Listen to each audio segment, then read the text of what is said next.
இப்போது புரிஞ்சுதுங்களா? திருப்பதியில் லட்டு இன்றைக்கி திருப்பதி வந்து இவங்க புனிதன்மை கெட்டு போச்சு, அதாச்சு இதாச்சுன்னு சொல்லி இன்றைக்கி திருப்பதியோடைய அழிவுக்கு யார் காரணமாக இருந்தாங்க? இவங்க தான்.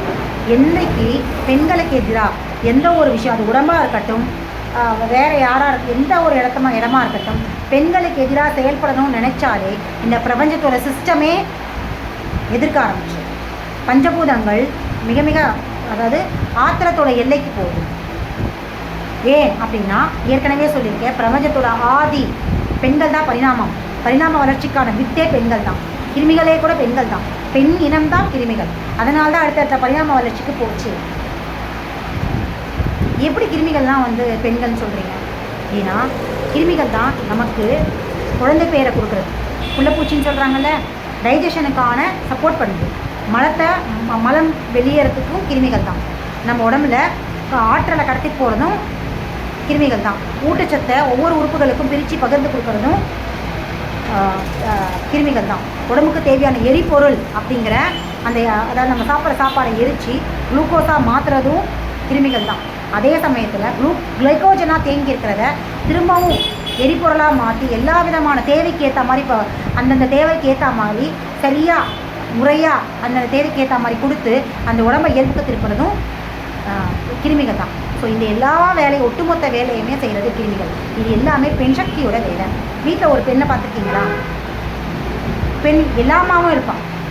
கணவனுக்கு சாப்பாடு கொடுக்கறதுலேருந்து, குழந்தைங்களுக்கு சாப்பாடு கொடுக்கறதுலேருந்து, அதுக்கப்புறம் குடும்ப நிர்வாகத்தை நடத்துறதுலேருந்து, எப்போ யாருக்கு என்ன தேவை, இது யாருக்கு பிடிக்கும், அது யாருக்கு பிடிக்காது, இது என்ன, வீட்டில் என்ன இல்லை, என்ன இருக்குது, எல்லாமே ஒட்டு மொத்தமாக அவளுக்கு தெரியும். ஒரு நாள், ஒரு வாரம் ஒரு பெண் இல்லைன்னா அந்த வீடே தலைக்கீழ மாட்டோம் இல்லையா? ஒரு ஆணாக எந்த வேலையும் செய்ய, ஆனாலும் ஆஃபீஸை போய் சம்பாதிச்சு வந்தால் கொடுக்க முடியும், அவ்வளோதான். அதுக்கு தாண்டின எல்லா விஷயம் இன்றைக்கி அதையுமே பெண்கள் செய்கிறாங்க. சம்பாதிக்கிற வேலையும் செய்கிறாங்க, அதையும் செஞ்சுட்டு இதையும் செய்கிறாங்க. அப்போது எல்லாமாகவும் இருக்குது. கணவனை பராமரிக்கிறதுலேருந்து, குழந்தை பெற்றுக் கொடுக்கறதுலேருந்து எல்லா வேலையும் ஒரு பெண் செய்கிறா இல்லையா? அதனால தான் கிருமிகள் பெண்கள். பெண்ணுடைய அத்தனை குணாதிசயங்களும் கொண்டிருக்கு. பெண் எப்படி வெப்பத்தன்மையோடு இருக்கிற மாதிரியா, வெப்பத்தன்மையாக தேவும் போது வெப்பத்தன்மையாகவும், குளிர்ச்சியாக இருக்க வேண்டிய இடத்த குளிர்ச்சியாகவும், பராமரிப்பாக இருக்க வேண்டிய இடத்த பராமரிப்பாகவும், எதிர்ப்பு சக்தியாக இருக்க வேண்டிய இடத்த எதிர்ப்பு சக்தியாகவும் இருக்கிற உயிர் சக்தியாக தான், உயிர் சக்தி எப்படியோ அதுதான் பெண். அதனால தான் பெண்ணை உயிர் சக்தின்னு சொல்கிறாங்க. எல்லாமாகவும் ஒரு பெண் இருப்பாங்க. அதனால தான் கிருமிகள் பெண்கள். புரியுதுங்களா? இதனால தான் ஆதியான கிருமிகள் தான் இந்த உடம்புக்குள்ளே எல்லா வேலையும் செய்யுது. அப்போது இந்த பெண்களுக்கு, இந்த கிருமிகளுக்கு எதிராக யார் செஞ்சாலும் இந்த உலகத்துக்கு அழிவுதான். அதனால தான் கிருமியை வச்சு இன்றைக்கி அரசியல் பண்ணாங்க. இப்போ புரியுதா? இந்த சிஸ்டமை வெள்ளக்காரன் புரிஞ்சுக்கிட்டான். 2 விஷயங்கள். பெண்களுக்கு எதிராக யார் செயல்பட்டாலும் இந்த பிரபஞ்சம் அழியும், அந்த பகுதியே அழியும். கிருமிகளுக்கு எதிராக யார் செயல்பட்டாலும் அந்த பகுதி அழியும். அதனால தான் இந்த 2த்தையும் கையில் எடுத்து தான் இந்திய பிரதேசத்தில் பெண்களுக்கு எதிராக ஆண்களை தூண்டிவிட்டு மத ரீதியாக பல சிக்கல்களை கொண்டு வந்தான். மருத்துவ ரீதியாக கிருமிகளை அழிக்கிறதுக்கான அத்தனை வேலையும் செய்யலாம். இந்த பக்கம் கிருமிகளை எதிராக அரசியலும் மருந்தும் கண்டுபிடிச்சி கிருமிகளுக்கு எதிராக செயல்பட கிருமிகளுக்கு எதிராக நம்ம மருந்து சாப்பிட மனித குலம் அழியும். அதே மாதிரி இந்த பக்கம் மதம் ரீதியாக பெண்களுக்கு எதிராக செயல்பட ஆண்கள் அழிவார்கள். அப்போ ஆண்கள் அழிய ஓரினம் அழிஞ்சிட்டே வரும் இல்லையா? ஒரு பக்கம் ஆண்களால் பெண்களுக்கு எதிராக செயல்பட பெண்ணினமும் அழிஞ்சிட்ருக்கு. அந்த பெண்ணினத்துக்கு செய்கிற இன்னல்கள் கொடுக்கறதுனால செயலுக்கான வினை ஆண்கள் அழிவாங்க. அப்போ ஒட்டுமொத்த இனமும் அழிஞ்சிடும். அப்போ மதம் வழியாகவும் மருத்துவத்தின் வழியாகவும் மிகச்சரியாக நம்ம இந்திய தேசத்தை அழிக்கிறதுக்கான அத்தனை வேலைகளையும் திட்டம் போட்டு வச்சுட்டாங்க. இந்த பிரபஞ்ச சிஸ்டத்தை புரிஞ்சு வச்ச அவனுங்களுடைய இந்த வெள்ளக்கார கூட்டத்தோட மூதாதையர்கள். இதனால தான் பெண்ணுக்கு எதிராக வந்து பாரதியார் பெண்ணுக்கு எதிராக பேசுகிறவங்களுக்கு எதிராக குரல் கொடுத்தார் பாரதியார். வீட்டுக்குள்ளே பெண்ணை பூட்டி வைப்போம் என்ற விந்தை மனிதர் தலைக்கு விழுந்தால் யார் முதல்ல பெண்களை வந்து அடிமைப்படுத்தினவங்கள தட்டி கேட்டது? பாரதி தான். அதுக்கப்புறம் வந்து எத்தனையோ பேர் கேட்டாங்க. பாரதி அளவுக்கு வீரியமாக யாருமே கேட்கல. ஏன்னா அவர் புரிஞ்சுக்கிட்டார் இந்த பிரபஞ்சத்தோட சிஸ்டம். பெண்களுக்கு எதிராக என்றைக்கு வந்து ஆண்கள் செயல்பட ஆரம்பிச்சிட்டாங்களோ அன்றைக்கி அழிவு காலண்டா. பெண்களுக்கு எதிராக செய்யாதீங்கன்னா பெண்களை கட்டுப்படுத்தணும்னு நினைக்காதீங்க.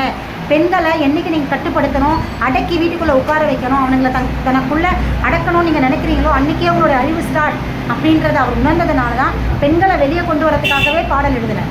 பெண்கள் வெளியவே வந்துட்டா மாதிரியெல்லாம் பாடல் எழுதினேன்.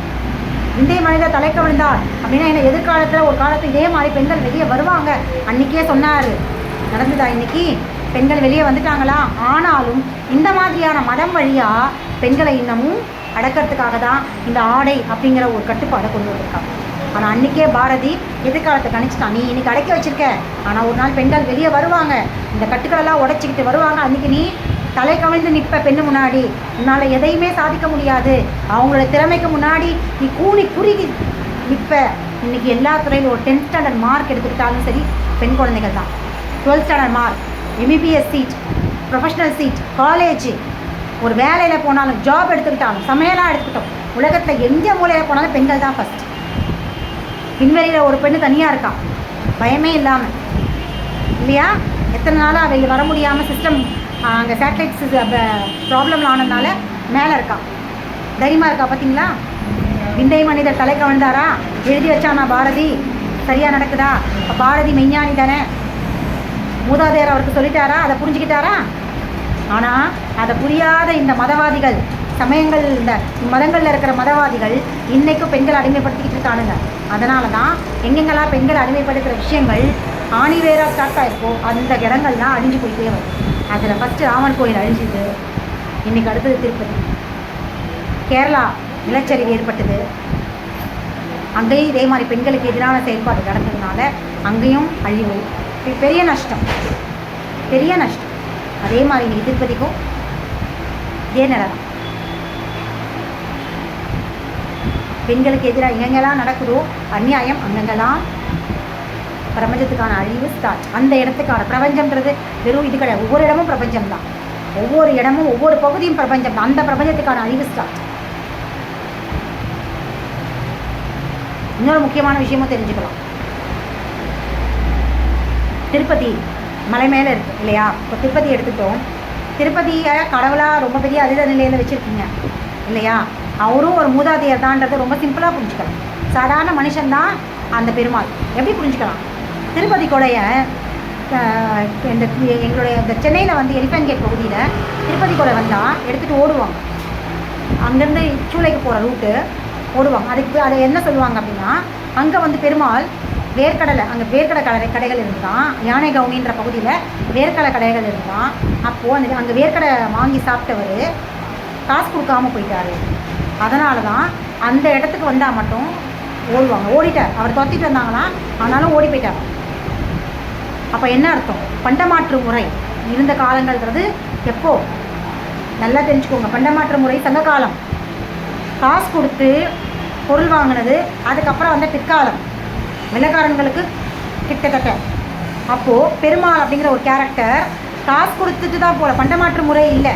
வேர்க்கடையை வியாபாரம் பண்ணியிருக்காங்க, காசு கொடுக்கல அப்படிங்கிறது தான் அங்கே விஷயம். ஏன்னா பண்டமாற்று முறை கிடையாது அப்படின்றதே சொல்லலை அங்கே. அந்த எழுதி வச்ச குறிப்பு அதுதானே, ரொம்ப கிளியராக எழுதி வச்சுருக்காங்களே. காசு கொடுக்காமல் போயிட்டார். அப்போ என்ன அர்த்தம்? பெருமாள்ன்றது ரொம்ப சமீபமாக உருவானவர் ஒரு மனிதர். அப்போ மனிதனாக இருந்தனால இது தவறு செய்யற. கடவுள் வந்து காசு கொடுத்து ஏமாற்றுவாரா? கிருஷ்ணர் வந்து பெண்கள் குளிக்கும்பொழுது சீலையை எடுத்து வச்சார், குளிச்சு வச்சுக்கிட்டார் இல்லையா? மனிதனாக இருக்கிறதுனால தானே அவர் செய்கிறார். கடவுள் எங்கேயாவது இந்த வேலையெல்லாம் செய்வாங்க? வெண்ணையை திருடி சாப்பிட்டாருன்னு சொல்கிறாங்க. கடவுள் இந்த வேலையெல்லாம் செய்வாரா?